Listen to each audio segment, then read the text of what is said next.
나마스테. 저이모씨. 앞에 말은 힌디 말이고 뒤에 말은 네팔 말입니다. Good morning. 이거 영어죠. 안녕하십니까? 한국말입니다. 제가 이번에 인도에 가서 대여섯 개 언어가 막 뒤섞여서 쓰이는 거 보고 내가 지금까지 가본 중에서는 제일 이상한 곳이 여기구나. 이해가 안 됐어요. 언어의 장벽이라고 하는 것이 뒤섞여 살다 보니까 너네 말이 우리 말이고 우리 말이 너네 말이고 막 그런 식으로 통용되는 걸 보면서 제가 가기 전에 그것에 있는 선교사님부터 이번엔 통역이 없습니다. 목사님이 영어로만 강의하시면 됩니다. 라는 말이 도저히 이해가 안 갔는데 이번에 가보면 이래서 그런 말을 했구나.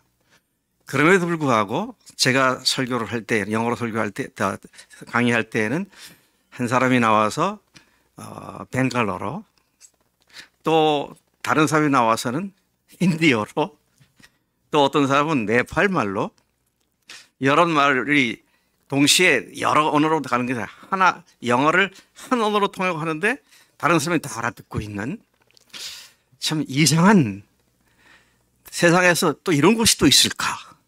그렇게 생각될 만큼 이상한 경험을 하게 되었습니다. 그래서 저는 영어로 얘기했지만 알아듣는 사람들은 각각 자기 말로 알아듣는 사도행전 2장의 방언으로 말씀이 선포됐을 때 각 나라 사람들이 자기 말로 알아듣는 그와 방불한 그런 경험을 하면서 참 특이한 적이고 놀라운 전략적인 위치구나.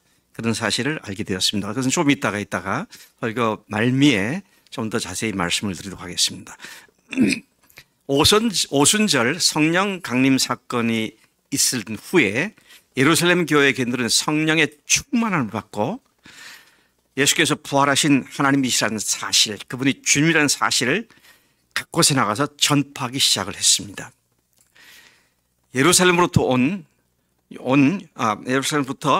유다와 사마리아와 땅끝까지 제자들이 퍼져나가 주님의 부활 증인된 내용이 바로 사도행전을 가득 채우고 있습니다. 사도행전이란 말은 사도들이 어떻게 복음을 전했는지를 말하는 책이죠. 그래서 그 시작이 예루살렘부터 땅끝까지 전파되는 그런 내용이 기록되어 있습니다. 사도행전 8장 1절에 보면 성령께서 강림하신 뒤에 그 교인들이 만난 사람마다 예수님이 부활하신 하나님이십니다. 증거를 했고 수많은 사람들이 예수 믿게 되었습니다. 하루에 3,000명, 하루에 5,000명, 날마다 구원받는 사람도 더했고 허다한 무리가 그리스도의 도에 복종을 하였습니다. 그래서 불과 수삼 년 내에 예루살렘 교회는 수만 명에 이르게 되었습니다. 그런데 어느 정도 시간이 지나게 되었을 때 예루살렘에 큰 핍박이 났습니다. 더 이상 교인들이 모일 수도 없고 전도할 수도 없게 되었어요. 워낙 핍박이 심했기 때문에. 그래서 8장 1절에 보면 핍박이 남에 모든 교인들이 사도들을 제외한 모든 교인들이 각곳으로 흩어졌다. 그렇게 말하고 있고요. 4절에서는 그 흩어진 사람들이 두루 다니며 복음의 말씀을 전했다. 그렇게 말씀을 하고 있습니다. 그 흩어진 사람 중에 한 사람이었던 빌립 집사가 사마리아로 내려가서 복음을 전하기 시작하죠. 이것이 예루살렘과 온 유다와 그다음에 사마리아까지 가는 문을 연 사건이었습니다. 그러면 나중에 또 온 이방인에 가는 문이 열릴 때가 있겠죠. 오늘 그 말씀에 관한 말씀을 좀 여러분들과 나누려고 하는 것입니다. 빌립이 사마리아 성에 가서 많은 사람이 예수를 믿게 되었습니다. 이 소식을 들은 예루살렘에 있던 사도들이 베드로와 요한을 그곳으로 파송을 했습니다. 이 두 사도가 그곳으로 내려가 그들에게 안수하여 성령을 받게 되었습니다. 그렇게 사마리아인들도 복음 안에서 구원받은 사실이 성령의 임재하심을 말미암아 확인되었고 그 성령의 임재로 그들이 예수 믿는 사실이 확인되었을 때 예루살렘 교회가 공식적으로 이 사실을 확인하고 사마리아인을 대상으로 전도하는 문이 열리기 시작했습니다. 이 일이 있은 후 바로 직후에 빌립이 성령께 이끌림을 받아 가사로 내려가는 광야로 가게 됐죠. 그리고 거기에서 이방인이었던 에디오피아 여왕 간다게의 국고성을 맡은 금고를 맡은 내시를 만나게 되죠. 그 얘기는 다시 소상하게 말할 필요 없이 그냥 그렇게 말씀드리겠습니다. 그리고 그에게도 그 내시에게도 복음을 전했습니다. 이것이 이방인에게 복음을 전한 첫 번째 사건인데 이 일이 사도에 의해서 이루어진 것이 아니라 집사에 의해서 이루어졌던 사실에 주목할 필요가 있습니다. 그리고 빌립은 호련히 성령께서 그를 이끌고 아소도라는 성과 그 지역에 있는 여러 성을 지나다니며 복음을 전하게 하셨고 그리고 그는 가이사랴까지도 가게 되었습니다. 제가 이 사실을 지도를 통해서 조금 더 설명을 드리겠습니다. 첫 번째 페이지 보세요. 여기가 예루살렘이죠. 빌립이 사마리아로 갔습니다. 여기서 복음을 전했고 다시 돌아왔다가 지금 밑으로 예루살렘에서부터 가사가 여기인데 이리로 가는 길로 내려가다가 간다게 내시를 만나서 복음을 전하고 그를 침례를 주었습니다. 자, 이것이 성경에 기록된 최초의 이방인 전도 사건이었습니다. 그리고 그는 성령에 이끌려서 아소도로 갔다가 저 위에 항구 도시였던 가이사랴까지 올라가는 이야기로 일단 거기에서 끝이 납니다. 그리고 나서 베드로가 이 선교 사역에 뛰어들게 되었습니다. 사도행전 9장 1절부터 31절에는 사울이 예수님을 믿는 사람들 잡아 죽이기 위해서 다마스커스로 가다가 부활하신 예수님을 만나게 되었고 그래서 다메섹에 들어가서 복음을 전하다가 거기에서 격렬한 핍박을 받고 예루살렘으로 내려왔다가 거기서 일부 사도들을 만났고 유대인들이 그를 잡아 죽이려 하자 형제들이 그의 고향 다소로 피신시켰던 이야기가 9장에 나옵니다. 유대인들은 이방인들이 구원받을 수 없다는 고정관념에 깊이 사로잡혀 있었기 때문에 그를 죽이려 했던 것입니다. 물론 여기에서 그를 죽이려 했던 것은 예루살렘 교인들 중에 유대인 할례주의자를 얘기하는 게 아니고요. 그 유대인으로서 정통 유대인들이죠. 유대교회에 있는 사람들입니다. 기독교인이 아니고요. 그들이 이제 바울을 죽이려고 하니까 바울을 피신시켜서 그의 고향으로 오늘날 터키 동남부에 있는 다소라는 고향으로 피신을 시켰습니다. 자, 이런 상황에서 예루살렘 교회의 수장격이었던 베드로가 드디어 이방인 선교 사역에 뛰어들게 되었습니다. 베드로의 선교 여행은 처음에는 이방인들 위한 것이 아니었습니다. 유대인들, 그것도 믿는 성도들을 방문하는 것을 중심으로 그의 사역이 시작되었었습니다. 두 번째 사진을 보면은요.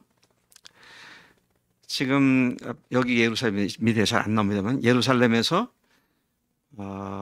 여기에 빌립이 가서 사마리아에서 복음을 전해서 많은 사람이 믿게 됐다는 얘기를 듣고 예루살렘 교회가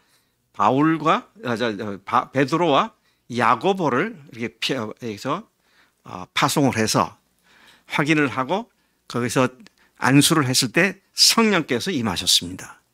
그리고 교인들도 그러면 사마리아인들도 예수를 믿게 되는 거구나. 그렇게 알게 됐죠. 그 다음에 이제 베드로가 그의 독자적인 선교여행을 떠나게 되죠. 처음에는 루따라고 하는 지역으로 갔습니다. 지금 이리로 사마리아 지역으로 간 것이 아니라 유대인 지역으로 갔죠. 루따, 그 다음에 항구 도시였던 요빠. 이 요빠는 오늘날 말하면 텔아비브에 해당하는 항구 도시고요. 그다음에 여기 쭉 올라가서 가이사랴까지 올라갑니다. 오늘 본문 말씀은 여기 가이사랴까지 갔다가 온 이야기를 지금 다루고 있는 내용인 것이죠. 루타에서는 첫 번째 도시였던 루타에서는 애니아라는 사람이 8년 동안 병에 걸렸습니다. 중풍병에 걸려 있었는데 8년간 그는 일어나지 못하고 침상에 누워 있었습니다. 그를 만나서 베드로가 그에게 치유 사역을 했고 그가 멀쩡하게 일어나 앉게 됩니다. 이 소식을 들은 이 루타에 있는 지역 일대에 있는 사람들이 예수님을 믿고 또 예수님을 찬양하는 결과를 얻게 되죠. 그 다음에 그는 요빠에 가서 여러 날을 거주합니다. 근데 요빠에서는 어떤 일이 있었냐면 다비다라는 여제자, 그러니까 많은 선행과 착한 일을 했고 구제도 많이 했는데 그분이 그 다비다가 죽었습니다. 그래서 많은 사람들이 애도하면서 그의 시체를 깨끗하게 씻어서 눕혀놨어요. 근데 그 소식을 듣고 바울이 그 다비다가 눕혀 있는 방에 들어가서 다비다 일어나라. 그리고 그를 일으켜 세워 살렸습니다. 자, 이런 일이 있으니까 요빠와 샤론 일대에 있던 사람들이 예수님을 믿고 하나님께 영광을 돌렸다. 그래서 샤론은 어디냐면 여기 샤론이라는 말은 안 나옵니다만은 이 지중해 연안 일대에 있는 해안 평야지대를 말한 겁니다. 그러니까 루타도 샤론에 있었고요. 요빠는 완전히 해안인데 이 일대가 다 샤론이죠. 그래서 샤론의 꽃 예수라고 할 때 그 샤론은 샤론 평야를 얘기하는 것인데요. 거기에 있던 사람들이, 그 동네에 살았던 사람들이 예수님을 믿고 하나님께 영광을 돌렸다. 많은 역사가 일어나고 있는 베드로의 선교 여행길이었습니다. 그리고 이 요빠에서 그가 여러 날을 묵었는데 묵은 사람의 집이 시몬이라고 하는 무드장이의 집이었습니다. 무드장이는 동물의 생가죽을 잘 가공해서 피혁을 만드는 그런 기술자이죠. 피혁을 다루는 사람에게 돈이 좀 많이 있었던 것 같아요.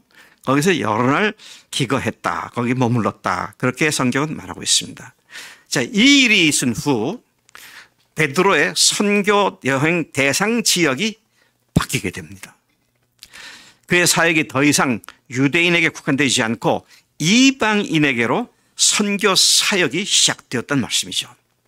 그는 서쪽 해안을 따라서 북상하여 가이사라에 주둔한 로마 장교 백부장 고넬료의 집에 초대되어 그곳에서 복음을 전했습니다. 다음 사진을 볼까요? 자, 이것이 이제 가이사라 항구입니다. 제가 여길 가봤거든요. 제가 깜짝 놀랐어요. 이건 수중에 바다 속에다가 돌을 쌓고 건축한 수중 군사 항구 도시였어요.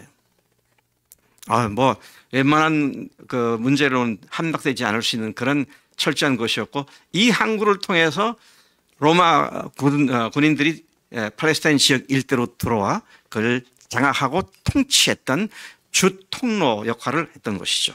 다음 페이지 보십시다. 이걸 좀 먼 거리에서 보시면 아까 봤던 것이 이 일대를 봤는데요. 여기에 보면 뭐 대단한 군사 기지가 있고요. 뭐 좀 이쪽에 가보면은 그 노천 경기장도 있고 굉장히 로마가 크게 건설한 지역인데 구약 시대는 전혀 언급되지 않은 지역, 새로 건설된 군사 항구 도시였습니다. 여기에 로마 군인이었던 백부장이었던 고넬료라는 사람이 이제 등장하게 됩니다. 군인이었으니까 휘하에 100명의 부하들을 거느렸으니까 요즘으로 하면 중대장 정도에 해당하는 그런 장교죠. 또 그뿐만 아니라 오늘 우리나라 한국 군대 편제로 말한다면 대대장이 뭡니까 대위나 또는 소령 정도에 해당하는 계급을 가진 장교였습니다. 자, 이제 꺼주시고요. 그렇게 선교 사역을 위해서 고넬료라는 사람의 초청을 받고 그것으로 옮겨졌던 것을 보게 되죠. 이 베드로가 이방인 선교에 뛰어든 것은 예루살렘 교회 전체가 이방인에게도 복음의 문이 활짝 열렸음을 공식적으로 인정하고 받아들인 결정적 계기가 되었다는 점에서 베드로의 선교 사역을 위한 여정은 매우 의미 있는 일로 받아들여지고 있습니다. 베드로가 이방인이었던 고넬료에게 복음을 전하도록 성령님께서 인도하심은 매우 특이한 일이었습니다. 10장에 따르면요, 하나님께서는 요빠에 있던 베드로와, 그러니까 아까 우리 지도 봤죠? 요빠는 밑에 있는 항구 도시죠. 요빠에 있던 베드로와, 그다음에 거기서 한 하루길이니까 한 30-40km 북쪽으로 떨어져 있는 가이사랴, 두 곳에 있는 두 사람을 각각 하나님께서 환상 가운데 말씀을 하십니다. 한 사건을 위하여 두 곳에서 두 사람에게 각각 하나님이 말씀하신 일은 그렇게 성경에 자주 나올 수 있는 기록이 아닌 것 같아요. 하나님께서 작정하시고 의도하신 바대로 그렇게 두 사람에게 나타났던 걸 보게 되죠. 고넬료는 지금 가이사라에 있었고요. 그는 그곳에 주둔한 이탈리아라는 로마 부대의 백부장이었죠. 그런데 그가 어떤 사람이었느냐? 2절에 보면은요, 온 집안과 더불어 하나님을 경외하며 많은 백성을 구제하고 하나님께 항상 기도한 경건한 사람이었다. 그러니까 이 사람은 팔레스타인의 점령군으로 와 있으면서 유대인들이 믿는 유대교 하나님을 보고 나서는 이분이 참 하나님이시구나. 그래서 유대교로 개종한 사람이었습니다. 그리고 율법에 말씀하신 대로 많은 사람을 구제했던 그런 사람이었다고 성경 본문이 말해주고 있죠. 근데 오후 4시쯤 되었을 때, 3시쯤 되었을 때 고넬료가 환상을 봅니다. 근데 환상 가운데 이런 천사의 말을 듣습니다. 내 기도와 구제가 하나님 앞에 상달되어 기억하신 바 되었으니 지금 사람들을 요빠에 보내어 베드로라는 시몬을 초청하라. 그런 말을 듣게 되죠. 그리고 그 천사는 그가 어디 누구 집에 있는까지도 구체적으로 말합니다. 그가 해변에 있는 무드장이 시몬의 집에 있다. 그리로 사람을 보내어 너희 집으로 초대하라. 이런 말씀을 하게 되죠. 그리고 천사가 떠나자 고넬료는 집안 하인 둘과 한 경건한 부하를 불러 자초지종을 말한 뒤에 그들을 요빠로 보냅니다. 한편 요빠에 있던 베드로의 경우는 정오쯤 되었을 때, 여기 보면 낮이라 그랬는데 정오쯤 되었을 때 제가 굳이 정오라고 이게 그런 건 우리 김종호 자매를 생각해가지고 정오쯤 되었을 때 기도하러 옥상으로 올라갔고, 근데 여러분 옥상은요, 여긴 지붕으로 되어 있는데 그곳 지역의 많은 집들은 우리나라의 슬라브를 친 지붕 같은 그런 집이 형태였습니다.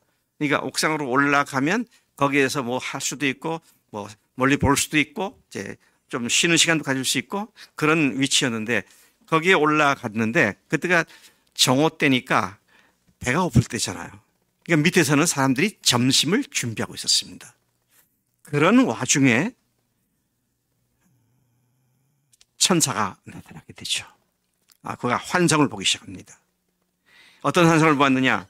하늘이 열리며 큰 보자기 같은 그릇이 내려오는 것을 보았는데 그 보자기 같은 네 귀가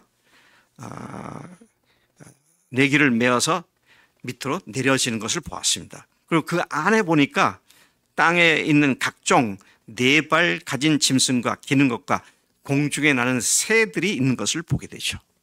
제가 이 그림을 그려놓은 걸 제가 받아왔는데요. 베드로가 지금 여기에서 환상을 보는데 이제 여기에 이런 보자기 네 구팅에 쌓여서 내려오는 많은 짐승들이 있는 걸 보게 되죠. 또 이것을 또 다음 그림으로 보면 이제 이런 식으로 표현되어 있습니다. 여기 옥상에서 여기 이제 하늘에서 내려오는 보자기에 쌓인 짐승들을 보게 되었다. 그런데 동시에 소리가 들리기를 베드로야 일어나 잡아먹어라. 그런 말씀이 들렸습니다. 그러자 베드로는 뭐라고 말하면 속되고 깨끗이 아니한 것을 내가 결코 먹지 않았는데 그럴 수 없습니다. 그리고 답했고 또다시 들리는 소리가 하나님께서 깨끗하게 하신 것을 네가 속되다고 하지 말라는 말씀이 들렸습니다. 그렇게 3번을 반복한 후에 그 그릇이 하늘로 올라갔습니다. 자, 이런 환상과 이야기를 들은 베드로가 이게 뭐지? 의아했고요. 이게 무슨 뜻인지를 생각하게 있었습니다.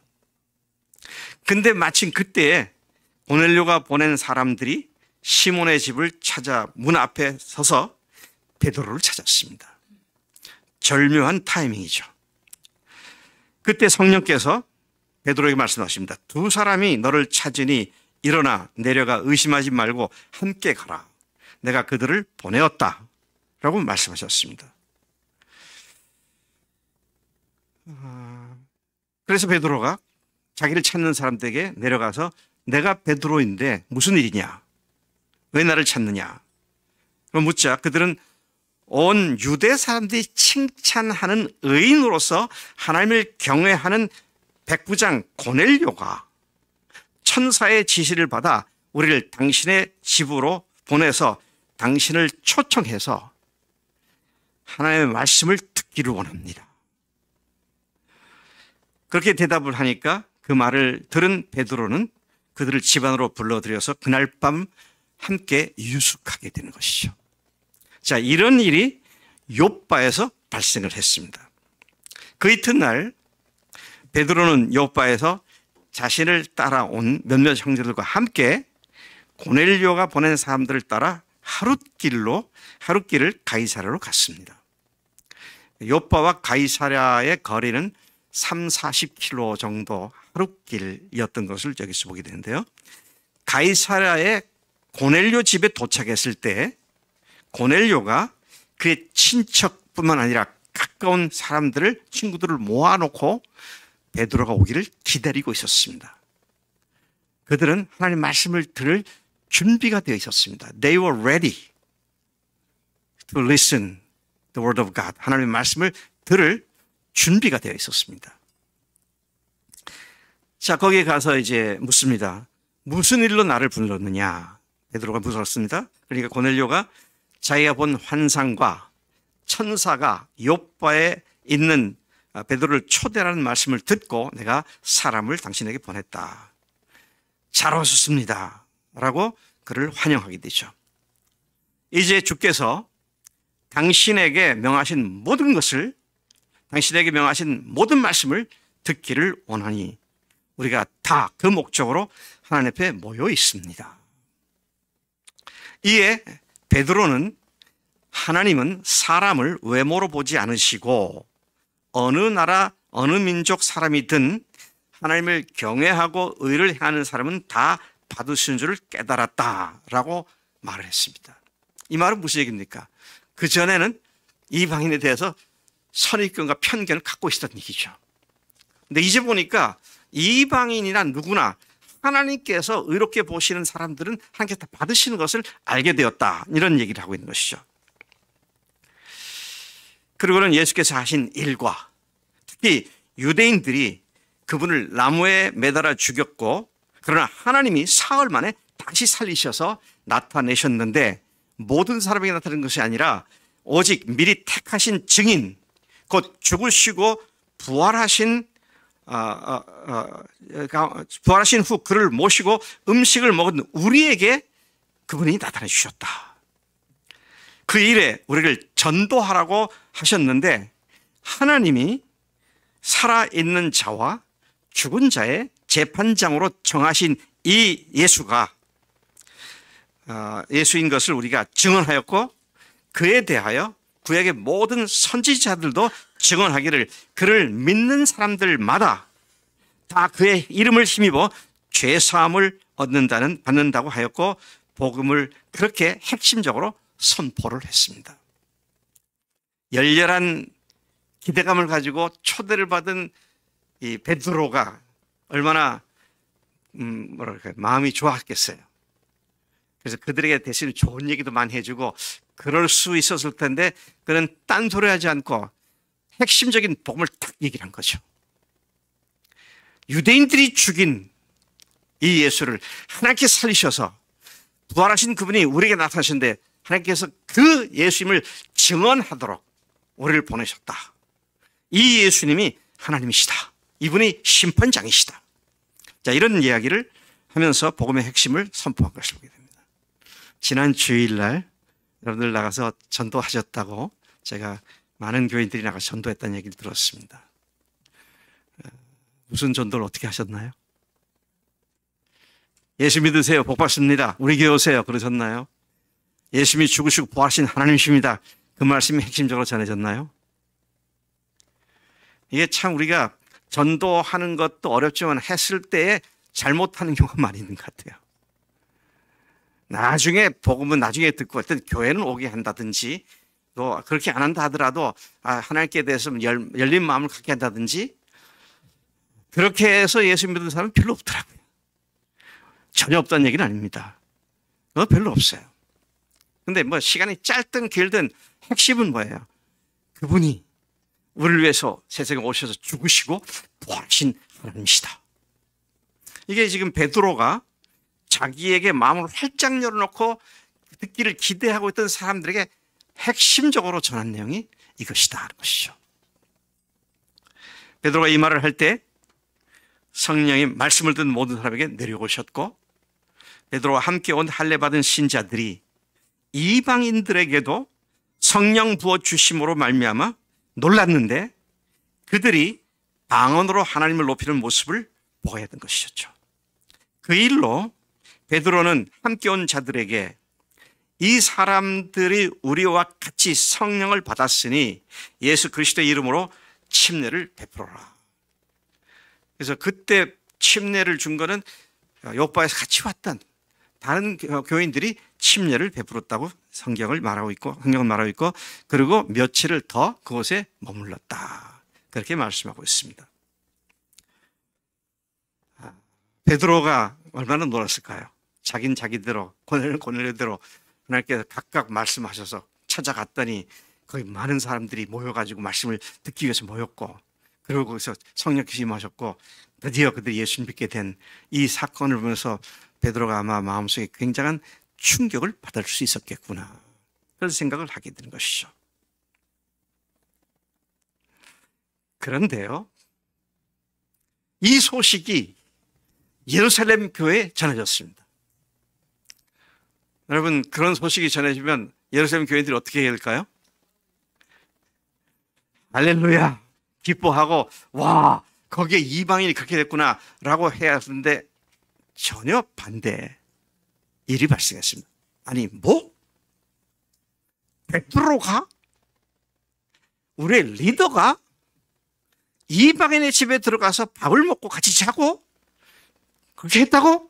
뒤에 그들이 믿었던 얘기는 잘 안 들려요. 앞에 것만 잘 들린 것 같아. 그러니까 내려오자마자 비난을 합니다. 아니 당신이 어떻게 할례 받지 않은 이방인 집에 들어가서 먹고 자고 하면서 그렇게 했느냐고 말이죠. 베드로가 행한 선교의 활동이 구설수에 오르게 되었어요. 이 복음을 전한 뒤에 그것이 구설수가 되었고 스캔들 같은 이야기가 돼버렸다. 참 역설적인 이야기입니다. 마땅히 박수갈채를 받아야 하는데 삐죽거리면서 당신이 하면서 손가락질하면서 이방인 집에 갔었다고 어떻게 그럴 수 있느냐고. 그럴 수밖에 없게 그들이 그렇게 비난할 수밖에 없는 거예요. 그들은 아직도 유대인 또는 유대인 개종자들로서 할례 받은 사람들만이 구원받는다는 그들을 많이 선민이라고 하는 선민 우월 사상에 빠져 있었던 사람들이잖아요.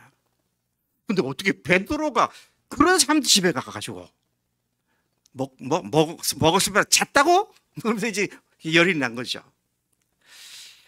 참, 우리가 이게 한 영혼을 구원한다는 게 얼마나 어렵습니까? 한 영혼이 주 앞에 들어온다는 게 정말 큰 박수갈채를 받을 만한 귀한 일인데, 그것에 비하면 지엽적인 문제를 가지고 본질을 갖다가 완전히 덮어버리는 이런 잘못을 범하고 있는 유대 기독교인들을 보게 되는 것이죠. 그러니까 지금 유대인들이 아니고 유대 기독교인들입니다. 자, 그렇게 했죠. 그래서 이방인의 집에서 함께 음식을 먹은 잘못된 역적 리더라고, 또 스캔들을 불러일으키는 리더라고 비난을 했다는 것이죠. 선교 사역은 어떤 이유에서든지 언제나 반대에 부딪히는 경우가 많이 있습니다. 그래서 여러분, 선교 사역을 한다고 선교 사역을 하는 사람들은 흥분하지만 선교 사역에 동참하지 않는 사람은 삐죽거릴 수 있어요. 제가 우리 교회 교인들이 삐죽거릴까 생각을 해봤어요. 삐죽거릴 수도 있겠다. 아니, 우리 교회도 지금 재정이 넉넉지 않고 한데 돈을 그렇게 많이 쓰면서 인도까지 갔다 왔느냐고 삐죽삐죽하면서 말이죠. 근데 물론 그런 분들이 거의 안 계실 거라고 믿습니다만은, 네. 제가 이번에 가서 이제 강선영 씨 열심히, 강선영 씨 같이 가는 게 너무 좋더라고요. 사진 찍어서 열심히 카톡방에 올리고, 그러니까 또 참 감사한 건 또 수고하십니다, 할렐루야 뭐 그런 거 하지만, 우리 나이가 제일 많다고는 하지만 거의 제일 많은 쪽에 속하는 서민아 자매가 꼭 거기다가 또 격려되는 말을 꼭 올려놓더라고. 또 별거 아닌 것 같지만 읽을 때마다 이게 힘이 되더라고요.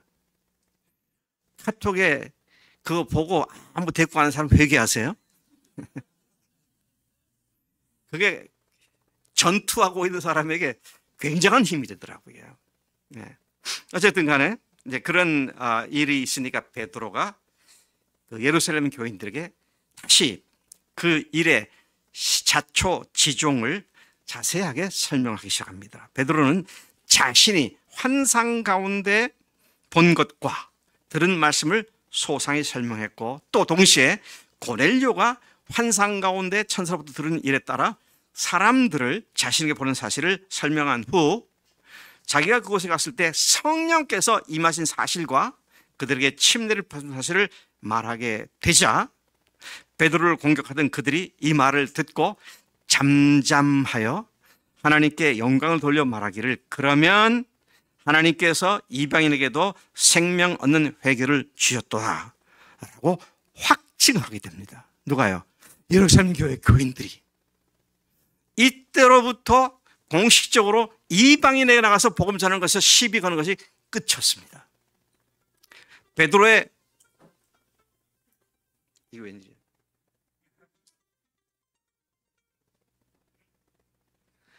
베드로의 선교 보고는 예루살렘 교회가 이방인들에게로 눈길을 돌리고 적극적으로 그들에게 복음을 전하는 일을 시작하게 하는 놀라운 출발점이 되었다는 것이죠. 베드로의 선교 보고로 그렇게 예루살렘 교인들이 이방인에 대한 선입견이 완전히 제거되고 이방인에 대한 선교문이 활짝 열리게 되었던 것이죠. 이제는 그리스도 자신의 십자가의 죽으심과 부활하심의 복음은 할례 의식을 거친 유대인들에게만 선민으로 주어진 것이 아니라 모든 사람들에게 구별이나 차별 없이 동일하게 허락해 주신 하나님의 은혜임을 알고 확인을 하게 되었다는 말씀인 것이죠. 역사에 의하면 예루살렘 교회는 주후 70년에 완전히 세계 각곳으로 교인들이 뿔뿔이 흩어지게 되었습니다. 이건 역사 속에 있는 이야기죠. AD 70년에 로마 군인들에 의해서 예루살렘이 완전히 축포가 되었고 더 이상 유대인들이 거기 살 수 없는 그런 상황이 됐기 때문에 각곳으로 뿔뿔이 흩어졌습니다. 자, 그렇게 본거지를 빼앗기고 상실한 유대인 그리스도인들이었지만 그 후 230년 동안 그들은 자이든 타이든 간에 이방 지역에 가서 복음을 왕성하게 전파했고요. 270년이 지난 303년에는 당시에 콘스탄틴 황제가 기독교에 대한 핍박을 중단시키고 공인해 주게 된 것이죠. 그리고 또 그로부터 한 20년 뒤인 325년은 아예 기독교를 국교로 선포하는 이런 변화가 그 짧은 230년에서 300년 사이에 그곳에 흩어진 사람들이 그리스도가 죽으시고 부활하신 하나님이라는 사실을 증거한, 누구에게? 이방인들에게 증거한 초대 교인들의 헌신으로 말미암아 기독교는 세계적인 종교로 자리를 잡게 되었다는 것입니다. 우리는 이 사실을 생각하면서 처음에 베드로는 자기 동족 그리스도인들을 향해서 나아갔지만 중간에 성령의 인도하심을 따라서 순종하다 보니까 어떻게 됐다고요? 이방인들을 향한 선교의 문을 활짝 여는 그 사역을 경험하게 되었고, 그렇게 이방인에 대한 사역의 문을 유대 그리스도인들에게 완전하게 열어주게 되는 이런 데 쓰임을 받게 되었다는 것입니다. 저는 오늘 선교 보고를 하는 이 날을 생각하면서 제가 강선우 형제와 이번에 인도로 간 그 사역이 우리 교회 역사에는 어떤 의미를 가질까, 이런 생각을 하면서 이 설교를 준비하게 되었습니다.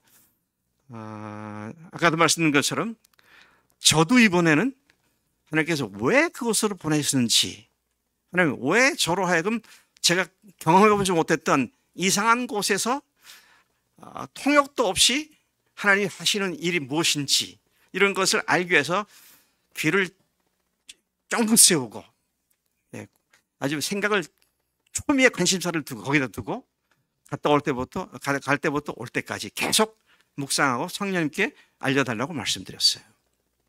그런데 그곳에 갔을 때에 세상에 이런 이상한 나라가 다 있다. 세상에 이런 지역은 제가 한 번도 가본 적이 없어요. 인구도 많지 않아요. 제가 거기 있는 사람들 인구 얼마냐 그러니까 그 사무엘이라는 목사가 얘기하기를 2만 한 5천 명 된다 그러더라고요. 그런데 거기에 4나라 5나라 사람들이 뒤섞여 살고 있잖아요. 근데 그들이 다른 나라 말을 자기 나라 말처럼 다 알아듣고 통역을 하더라고요. 참 이상한 곳이다. 근데 왜 나를 여기 보내셨을까? 제가 지도를 잠깐 보여드리면요, 우리 강영재도 지도를 갖고 왔는데 너무 작아서 제가 좀 더 큰 것 같아서 그 다음 네. 지금 이게 인도죠, 이게요. 굉장히 큽니다. 전 세계 제일 많은 인구를 갖고 있는 인도죠. 근데 우리가 여기가 이제 꼴까타라고 하는 곳인데요. 여기까지 비행기로 방콕을 경유해서 여기를 갔고, 그 다음에 여기에 무슨 색깔인가? 자주색인가? 분홍색, 짙은 주황색, 진달래색이죠. 요게 지금 그 웨스트 벵갈이라고 하는 그런 일대를 표시한 겁니다. 여기 좁은 지역으로 가서 여기가 부탄인데, 하얀 데가 부탄인데, 여기 부탄 들어가는 관세, 아니 그걸 뭐라 그러죠? 출입국 관리소가 바로 여기 있어요. 근데 바로 거기에서 7km밖에 안 떨어지는 곳에 그 한 신학교가 있는데 거기에서 집회를 했었습니다. 근데 지금 보시면 부탄, 네팔, 그다음에 여기 방글라데시, 그다음에 이쪽은 미얀마, 그다음에 이쪽은 벵갈어와 힌디어를 쓰는 이런 인도죠. 여기는 인도고요. 그다음에 여기는 이제 중국입니다. 티베트도 중국과 점령돼 있으니까요. 이게 중국이고요. 티베트가 있는 중국이고, 그러니까 네팔, 중국, 부탄, 인도, 방글라데시, 또 버마, 뭐 이렇게 보니까 그 뭐라 그러나요? 길목이에요. 길목. 거기 세뮤엘 목사가 여기가 넥이라고 했다. 넥. 모든 민족들이 여기를 거쳐서 지나간다고. 근데 거기에 섞여 살고 있는 사람들이 4-5나라 말을 그냥 자유제로 쓰고 있는 그런 이상한 지역을 보면서 참 놀랍다. 또 일반한 사람 영어도 해가 보니까 제가 만난 사람 중에 가장 많은 언어를 구사하는 사람을 여기서 만났어요. 그 사람이 세뮤엘이라는 그 신학교 교장인데 제가 언어대학에서 얘기를 했더니 저는요 9개 언어를 합니다 그러더라고요. 제가 4-5나라까지는 들어봤는데 9개 언어를 하는 사람 처음 만났어요. 어쨌든 그런 이상한 지역인데 여기가 여러 나라로 이 구멍 기운 복음을 전할 수 있는 전략적 요충지가 될 수 있겠구나. 그러면 주님, 그래서 제가 그걸 보고 난 뒤에는 이후선 선교사와 또 이후선 선교사와 같이 있는 그 콜카타에 있는 그 교회 수다걸 목사와 이제 같이 얘기를 하면서 여기가 굉장히 중요한 지역인데 여기에다가 각 민족별로 이 구멍 기운 복음 센터 역할을 하는 그런 사람들을 좀 세웠으면 좋겠다. 그랬더니 이순 선교사도 그렇고 이도 그 생각을 갖고 지금 관심을 두고 있더라고. 그래서 하나님께서 이 지역 일대 사람들 참 사랑하시는구나. 그 많은 나라들이 있지만 나를 요리로 보내셔서 이 한꺼번에 몇 나라 사람들에게 복음을 전할 수 있는 기회를 주시는가 보다. 그런 생각을 하면서 좀 놀란 적이 있습니다. 우리 강영재가 아까도 그런 얘기 했습니다. 거기 가보니까 교회가 많더라. 근데 교회는 많은데 복음을 제대로 하는 사람들 별로 없어요. 목회자들 중에도. 그러니까 많은 선교지를 보면은 우리 선교사들이 막 도와가지고 교회 개척하잖아요. 그러면 어느 교회가 지금 건물 짓느라고 몇 천만 원이 필요하다, 뭐 얼마나 필요하다 그런 요청이 많은데 여기는 그런 요청보다는 거기서 사람을 키우는 일을 위해서 투자하는 게 더 긴급한 필요겠구나. 그런 생각을 하면서 어쩌면 우리 교회가 감당할 몫이 아니겠는가. 그런 생각을 하게 되었습니다. 참석한 인원은 적게는 60명, 많게는 한 80명, 60, 70명 정도가 보통이었고 이 내용은 우리 강영재가 직접 또 좀 설명을 해드리겠습니다. 강의하면서 제가 확실히 또 확인하게 되는 것은 역시 그곳에도 온전한 복음을 제대로 알고 있지 못하다. 그런 생각을 하게 되었고 확인할 수 있었습니다. 앞으로 그들 중에 뚜렷한 리더들이 생겨서 자기 민족에게 이 사역을 감당한다면 우리가 할 일을 제대로 하지 않겠는가 그런 생각을 하고 돌아오게 되었습니다.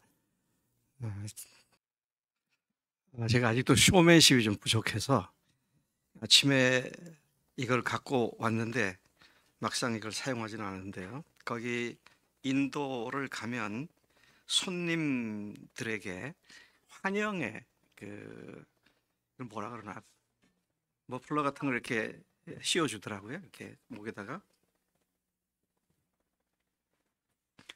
이걸 하고 했으면 좀 나을 뻔했는데 2개나 주더라고요.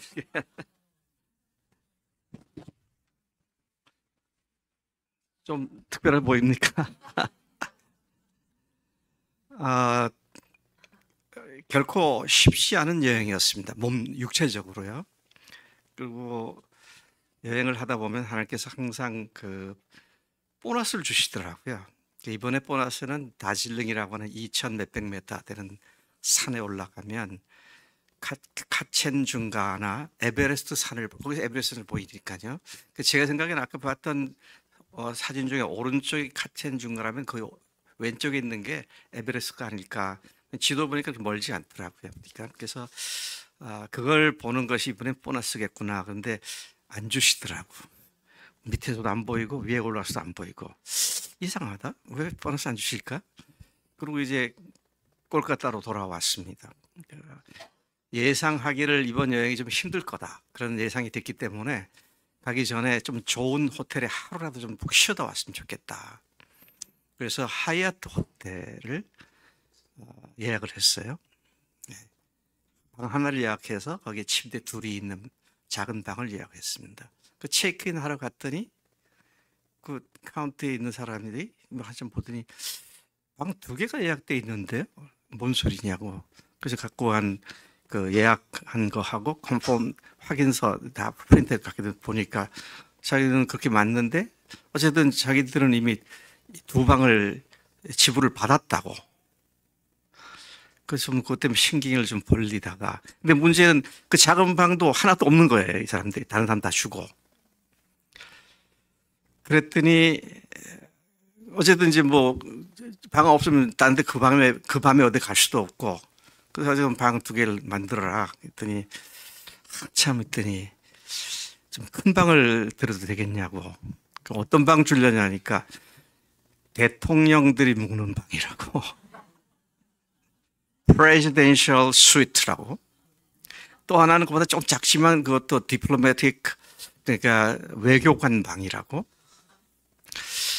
그리고 뭐 그렇다니까 그때 이제 강영재를 통해서 알게 됐는데 그 대통령들이 묵는 방은 한국의 경우에는 뭐 여기 하얏트나 뭐 이런 롯데 호텔 같은 데는 하룻밤에 2천만 원이래요. 근데 우리는 140 몇 불이니까 한 17, 8만 원에 이제 그 방을 들어간 거예요. 그래서 가만히 생각하니까 이게 보너스구나. 제가 평생에 그런 방을 구경을 해봤습니까? 그걸 잡았습니까?